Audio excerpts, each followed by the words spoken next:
Hello friends, welcome to the second lecture of Geography. I'm Dr. Anil Chaurasia and I welcome you all to this lecture. चलिए तो second lecture हमारा हम important facts समझेंगे अर्थ के बारे में और चलिए शुरू करते हैं। तो जैसा कि फर्स्ट लेक्चर में हमने ये सब देखा था कि अर्थ का जो हिस्ट्री है वो क्या है, कितने साल पहले शुरू हुई अर्थ बननी, राइट। हमने उसमें सोलर सिस्टम का भी जो कॉन्सेप्ट है वो अंडरस्टैंड कर लिया है, लर्न कर लिया है। तो चलिए इस बार हम अर्थ के बारे में, तो जैसा कि आप सभी देख पा रहे हैं पृथ्वी का जो क्षेत्रफल है, एरिया ऑफ अर्थ, वो है 51 करोड़ वर्ग kilometre, around 51 crore square kilometre, और उनमें से 36.18 करोड़ किलोमीटर, ऑलमोस्ट 71% जो है वो महासागर हैं, ओशंस हैं। ओके, तो हम सब पढ़ते हैं, बचपन से पढ़ते हुए आ रहे हैं कि जो 71% पार्ट है वो वाटर है, वो in the form of oceans and seas. तो जो टेरेस्ट्रियल एरिया है वो है अराउंड 14.82 करोड़ वर्ग किलोमीटर, राइट, 14.82 करोड़ वर्ग किलोमीटर। तो वो ऑलमोस्ट बचा हुआ 29% है। तो आपको ये दो पॉइंट्स ध्यान रखने हैं। उत्तरी गोलार्ध और दक्षिणी गोलार्ध है ना, दो भागों में हम पृथ्वी को बांटते हैं। जो ऊपर वाला नॉर्थ, ऊपर वाला आधा हिस्सा है भूमध्य रेखा से ऊपर वाला, वो कहलाता है उत्तरी गोलार्ध, है ना, नदर्न हेमिस्फीयर।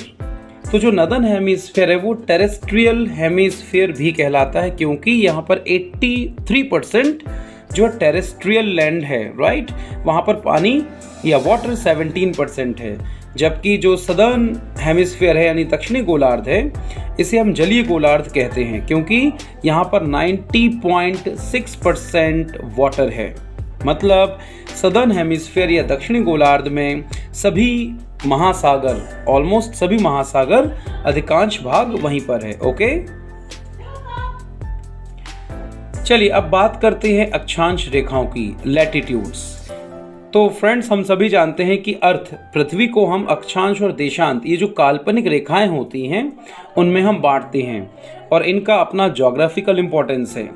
तो अक्षांश रेखाएं या लैटिट्यूड का जो काम है, उससे हम अर्थ पर किसी भी देश या किसी भी शहर की एग्जैक्ट पोजीशन के बारे में हम बता कर सकते हैं। और आगे हम देशांतर रेखाएं पढ़ेंगे और उनका काम है टाइम डिसाइड करना किसी पॉइंट पर या किसी स्थान पर। तो चलिए, अक्षांश रेखाएं क्या हैं? ग्लोब पर भूमध्य रेखा के समांतर खींची गई जो काल्पनिक रेखाएं हैं, हॉरिजॉन्टल लाइंस, वो कहलाती हैं लैटिट्यूड्स या अक्षांश रेखाएं। इनकी कुल संख्या आप देख सकते हैं 180 + 1 यानी 181। +1 का मतलब क्या है? ये है भूमध्य रेखा, राइट, और जो 180 है यानी 90 ऊपर की तरफ नदर्न हेमिस्फीयर में और 90 नीचे की तरफ सदर्न हेमिस्फीयर दक्षिणी गोलार्ध में, 90 अक्षांश रेखाएं हैं। तो इस तरह से 180, और जो +1 है वो भूमध्य रेखा है। ओके, चलिए अब पर डिग्री, जो 1 डिग्री का जो दूरी होती है अक्षांश रेखाओं में, होती है 111 किलोमीटर। तो ये बहुत इंपॉर्टेंट क्वेश्चन यहाँ से बनता है। सो द डिफरेंस और द डिस्टेंस बिटवीन पर डिग्री या 2 डिग्रीज इज 111 किलोमीटर। तो दो अक्षांश रेखाओं के बीच की दूरी 111 किलोमीटर होती है। ओके, चलिए, अक्षांश रेखाओं को फाई, है ना, लैटिन का जो फाई अल्फाबेट होता है उससे इसे दर्शाया जाता है। ओके, चलिए, तो भूमध्य रेखा को हम 0 डिग्री अक्षांश बोलते हैं, 0 डिग्री अक्षांश, 0 डिग्री लैटिट्यूड, और नॉर्थ पोल और साउथ पोल पर जाकर वो 90 डिग्री पहुंच जाता है। एक्चुअली ये पॉइंट साइज होता है ना, पॉइंट बन जाता है एक। ओके, तो जैसा कि मैंने बताया, भूमध्य रेखा 0 डिग्री अक्षांश रेखा होती है और 90 डिग्री अक्षांश ध्रुव पर एक बिंदु में परिवर्तित हो जाता है। ओके, चलिए अब बात करते हैं आगे। 1971 में भारत के निरंकार सिंह ने भू घूर्णन मापी, राइट, रोटेशन ऑफ अर्थ, जो कैलकुलेट कर सकता है, उसका आविष्कार किया था।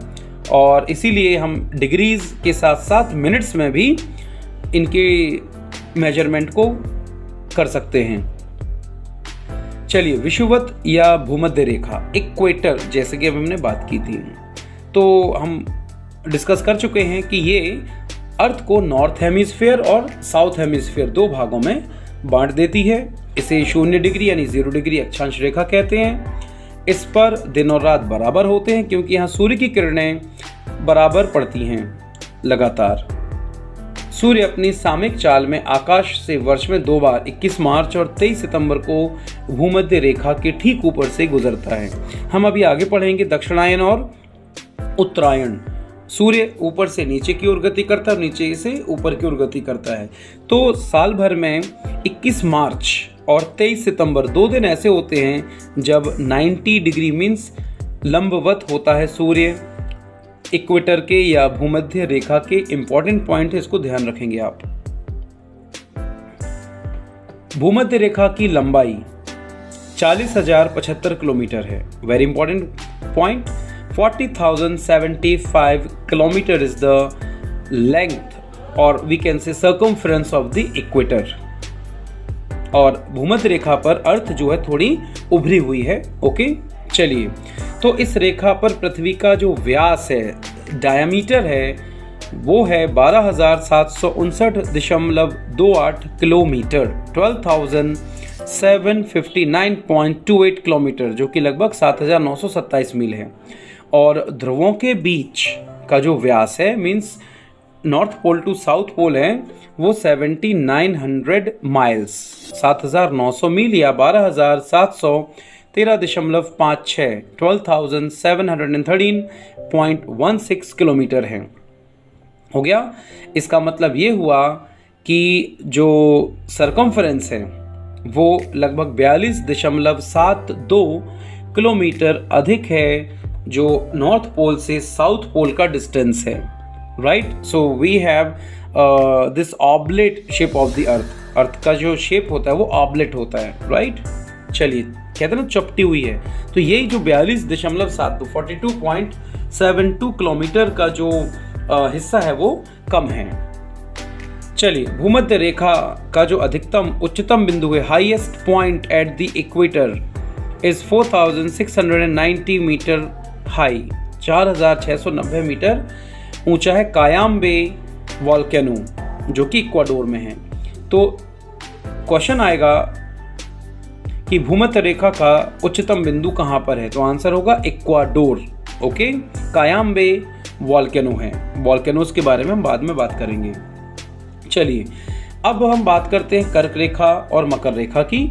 तो जो 0 डिग्री इक्वेटर है यानी 0 डिग्री, जिसे हम विषुवत रेखा या भूमध्य रेखा कहते हैं, उसके 23.5 डिग्री उत्तर में मीन्स नदर्न हेमिस्फीयर में 23.5 डिग्री, हम उसे कर्क रेखा कहते हैं, ट्रॉपिक ऑफ कैंसर। और सदर्न हेमिस्फीयर में जो 23.5 डिग्री, 23.5 डिग्री जो अक्षांश रेखा है या लैटिट्यूड है, उसे मकर रेखा कहा जाता है, यानी कि इंग्लिश में हम इसे कहते हैं ट्रॉपिक ऑफ कैप्रिकॉर्न। तो ये दो आपको पॉइंट्स याद रखने हैं। चलिए, अब देखिए, एक फिजिक्स का क्वेश्चन यहाँ से बनता है कि क्यों कोई भी जो रॉकेट्स हैं वो विषुवत रेखा से क्यों छोड़े जाते हैं। राइट, आई एम श्योर ये आपने साइंस में पढ़ा है। तो जितने अंतरिक्ष यान या रॉकेट होते हैं और वो किस दो ओर में, पूर्व दिशा में प्रोजेक्ट किया जाना चाहिए, उनको ईस्ट की ओर किया जाना चाहिए। इसका कारण क्या है कि अर्थ का जो रोटेशन है वो वेस्ट टू ईस्ट होता है ना। पृथ्वी पश्चिम से पूर्व की ओर घूम रही है, तो जब घूमता है तो मोमेंट जो जनरेट होता है वो उसे ईस्ट की ओर यानी पूर्व की ओर धकेलता है। तो ये साइंस में भी क्वेश्चन बनता है, फिजिक्स में, और यहाँ भी। तो आपको ध्यान रखना है कि जो मैक्सिमम जो लेबोरेटरीज हैं, फिजिकल लेबोरेटरीज, वो यहीं पर हैं। ओके, और प्रोजेक्ट कैसे किया जाता है अंतरिक्ष यान को, पूर्व दिशा की ओर भूमध्य रेखा से, वहाँ पर मैक्सिमम जो प्रोपल्शन है वो अचीव होता है, इसीलिए वहाँ से कम ईंधन। राइट, यहाँ पर आप पढ़ सकते हैं आपके सामने, है ना। गुयाना अंतरिक्ष केंद्र, कैरो, फ्रेंच गुयाना, ये सब भूमध्य रेखा पर है, क्योंकि पहले से ही पृथ्वी पर किसी भी अन्य स्थान से अधिक गतिमान कोणीय गति तो जो एंगुलर मोमेंटम है अर्थ का वो सबसे ज़्यादा कहाँ पर है? विषुवत रेखा पर है। इसीलिए यहाँ से रॉकेट प्रोपेल किए जाते हैं। बात करते हैं भूमध्य रेखीय जलवायु की। तो यहाँ का जो क्लाइमेट है वो कैसा है? देखिए, नॉर्मली भूमध्य रेखा पर सूर्य लगभग सामने रहता है, जैसे कि अभी हमने बात की थी। यहाँ पर आप देख सकते हैं 21 मार्च एंड 23 सितंबर को तो 90 डिग्री रहता ही है, पर सबसे ज़्यादा सूर्य की किरणें यहीं पर होती हैं। तो सामान्यतः यहाँ गर्म जलवायु होती है, राइट।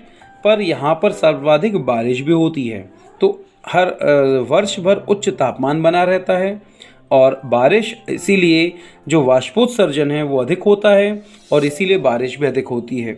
तो जितने भी ग्रीन फॉरेस्ट्स हैं, राइट, वर्षा वन, हरित वन जिसे हम कहते हैं, वो यहीं पर पाए जाते हैं। ओके,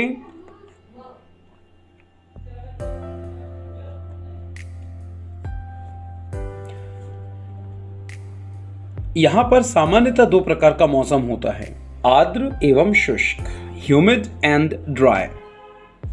तो भूमध्य रेखा के निकट अधिकतर स्थानों पर वर्ष भर गीलापन रहता है क्योंकि बारिश बहुत होती है ना, भीगा हुआ रहता है, जिसे हम कहते हैं आर्द्र, ह्यूमिड। ओके, और मौसम समुद्र तल की ऊंचाई और समुद्र से दूरी के अनुसार बदलता रहता है। ओके, चलिए, आर्द्र परिस्थितियों से हमें यह भी पता चलता है कि भूमध्य रेखीय क्षेत्र सर्वाधिक गर्म क्षेत्र नहीं है। कुछ और भी एक्सेप्शंस हैं जिनके बारे में हम आगे बात करेंगे। पृथ्वी की सतह पर अधिकतर भूमध्य रेखीय क्षेत्र समुद्र का भाग है। अच्छा, जो इक्वेटर है या विषुवत रेखा है या भूमध्य रेखा है, वहां पर अधिकांश भाग समुद्र है, वहां पर टेरिटरी कम है।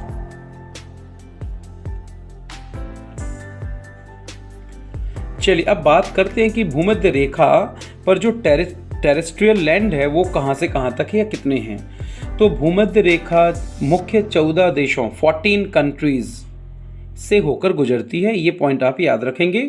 वहाँ स्थल या जल जो भी है, पर 14 देश हैं, राइट। वहाँ टेरिटरी भी हो सकती है और कहीं पर वाटरवेज भी हैं। चलिए, अगर हम मुख्य स्थानों की बात करें तो उनमें ब्राज़ील इंपॉर्टेंट है, हिंद महासागर इंडियन ओशन की में करिमाता, राइट, जलडमरू मध्य है, मकस्सर जलडमरू मध्य है, तोमिनी की खाड़ी है, मलक्का जलडमरू मध्य है और अमेजन नदी के कुछ आइलैंड्स भी इसमें शामिल हैं। इनके बारे में हम आगे बात करेंगे। इंडोनेशिया से भी भूमध्य रेखा क्रॉस होती है। बातू आइलैंड और सुमात्रा और लिंगा आइलैंड इंपॉर्टेंट हैं। ओके, एक क्वेश्चन पूछा जाता है कि भूमध्य रेखा को वास्तव में ना छूने वाला सबसे निकटतम देश कौन सा है। तो भूमध्य रेखा के निकटतम देश है पेरू। निकटतम का मतलब जो भूमध्य रेखा पर स्थित नहीं है पर इसके सबसे पास है। So Peru is the nearest country near the equator. Okay, now we will talk about the tropic of cancer. कर्क रेखा। कर्क रेखा, जैसा कि हमने अभी पढ़ा था, भूमध्य रेखा से 23.5 डिग्री उत्तर की ओर है ना। ये सारी काल्पनिक रेखाएं हैं। तो एग्जैक्ट पोजीशन जो बनती है 23 डिग्री 26 मिनट और 22 सेकंड है, पर रफली आप 23.5 डिग्री कह सकते हैं। ओके, कर्क Sankranti, summer solstice. Summer solstice यानी कर्क संक्रांति क्या है? 21 जून को जब सूर्य कर्क रेखा पर लंबवत चमकता है, इस स्थिति को कर्क संक्रांति या समर सॉल्स्टिस कहा जाता है। सो आप याद रखेंगे 21 जून, राइट। सूर्य अपने अधिकांश उत्तर में होता है। सूर्य इस रेखा को पार नहीं कर सकता। तो 21 जून को सूर्य लंबवत होता है कर्क रेखा पर। ओके, चलिए, सूर्य की स्थिति मकर रेखा से कर्क रेखा की ओर बढ़ते समय इसे उत्तरायण कहा जाता है और कर्क रेखा से मकर रेखा की ओर जब वापसी होती है तो उसे दक्षिणायन कहा जाता है। इसीलिए 6 माह के 2 अयन होते हैं जिन्हें हम उत्तरायण और दक्षिणायन कहते हैं। तो आपको समझ में आ गया होगा, 21 जून आपको याद रखनी है कर्क रेखा यानी समर सॉल्स्टिस। ओके, इस दिन सूर्य कर्क रेखा पर लंबवत होता है। It is perpendicular, the sun rays are perpendicular on the tropic of cancer. Okay, हम पढ़ते भी हैं कर्क रेखा भारत के कितने राज्यों से और मध्य प्रदेश के कितने जिलों से गुजरती है। तो इसका आंसर भी आपको मालूम होगा, 8 राज्य और 14 जिलों से कर्क रेखा निकलती है। मकर रेखा। When we talk about Tropic of Capricorn, we must remember this is an imaginary line which is in the southern hemisphere, 23.5 degree towards the south of equator. मकर रेखा दक्षिणी गोलार्ध में भूमध्य रेखा के समांतर 23.5 डिग्री दक्षिण की ओर है। ओके, बात करते हैं मकर संक्रांति या विंटर सॉल्स्टिस की। तो विंटर सॉल्स्टिस क्या है? 22 दिसंबर के दिन जब सूर्य मकर रेखा पर लंबवत होता है तो इस स्थिति को मकर संक्रांति या विंटर सॉल्स्टिस कहा जाता है। तो आपको ये डेट भी याद रखना है।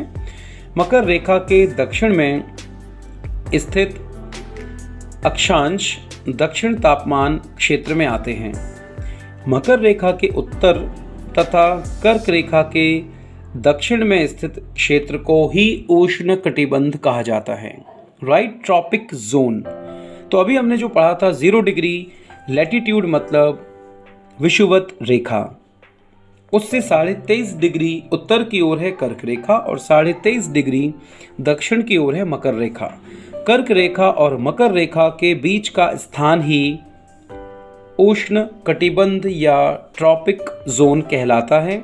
यहाँ पर अधिकांश हरित वर्षा वन पाए जाते हैं क्योंकि सूर्य की किरणें अधिकांश समय यहाँ पर सीधी पड़ती हैं और बारिश अधिक होती है, इसीलिए यहाँ पर हरित वन या ग्रीन फॉरेस्ट वर्षा वन पाए जाते हैं।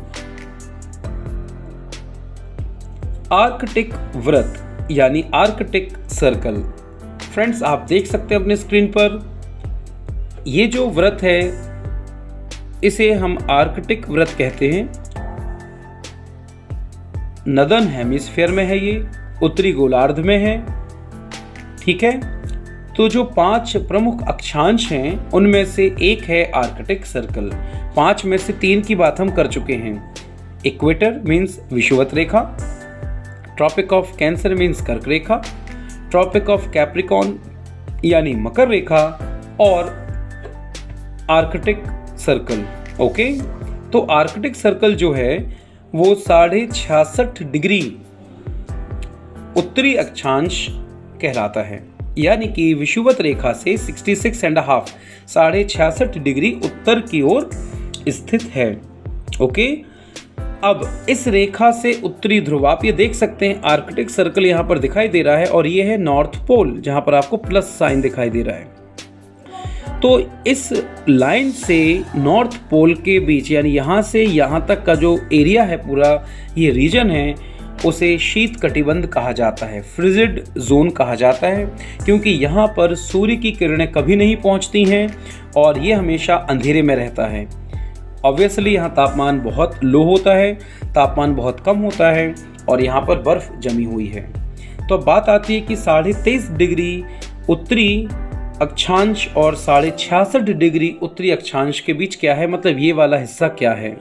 तो ये समशीतोष्ण कटिबंध कहा जाता है ना। समशीतोष्ण मतलब यहाँ पर सूर्य की किरणें तिरछी पड़ती हैं, इसीलिए ना तो बहुत ठंडा ना ही बहुत गर्म होता है, तो यहाँ शीतोष्ण कटिबंध इसे कहा जाता है। अंटार्कटिक सर्कल, 5वीं जो महत्वपूर्ण अक्षांश रेखा है वो है अंटार्कटिक वृत्त या अंटार्कटिक सर्कल। जिस प्रकार से आर्कटिक वृत्त 66.5 डिग्री उत्तरी अक्षांश कहा जाता है, इसी तरह से दक्षिणी गोलार्ध में विषुवत रेखा से 66.5 डिग्री दूरी पर जो अक्षांश रेखा है उसे अंटार्कटिक सर्कल कहा जाता है। ठीक है, तो ये आप पढ़ सकते हैं। यहाँ पर ये 5 में से एक इम्पॉर्टेंट अक्षांश रेखा है जिसके बारे में क्वेश्चन आता है। इस रेखा से दक्षिणी ध्रुव तक का जो क्षेत्र है वो भी शीतकटिबंध यानी फ्रिजिड जोन कहलाता है। जिस प्रकार इस क्षेत्र में कोई भी सनरेज नहीं पहुंच पाती हैं, इसी तरह से आर्कटिक वृत्त के साथ ही अंटार्कटिक वृत्त में भी सूर्य की किरणें नहीं पहुंच पाती हैं और यहाँ भी अंधेरा होता है और बर्फ जमी हुई है। आज के लेक्चर में इतना ही। Please like and share this video and subscribe to our channel.